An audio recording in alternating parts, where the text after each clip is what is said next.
Nous avons écouté, comme le demande le prologue de la règle de Saint-Benoît, nous avons essayé de mettre en œuvre et nous avons constamment à le faire.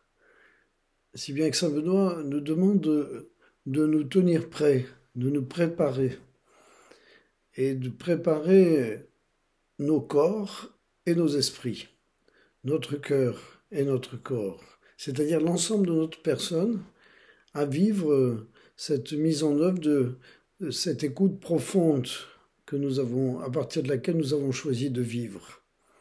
Et en vivant cela, nous nous rendons compte que malgré notre bonne volonté, malgré ce que toute la nature peut faire, il manque quelque chose encore, et c'est ce manque qui est le plus important.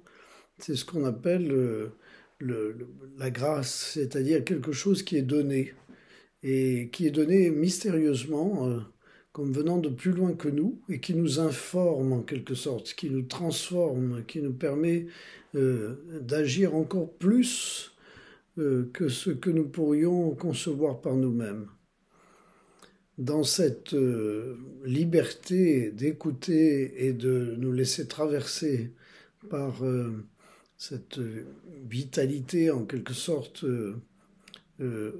en deçà de nous-mêmes et au-delà de nous-mêmes, il y a comme le secret de l'existence qui nous permet de courir, comme dit Saint Benoît.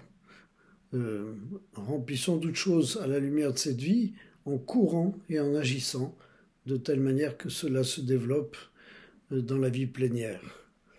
Donc il y a un programme de vie de disciple qui n'est pas du tout en restriction, en réduction, y compris chez les moines, mais qui est en développement et qui est en course.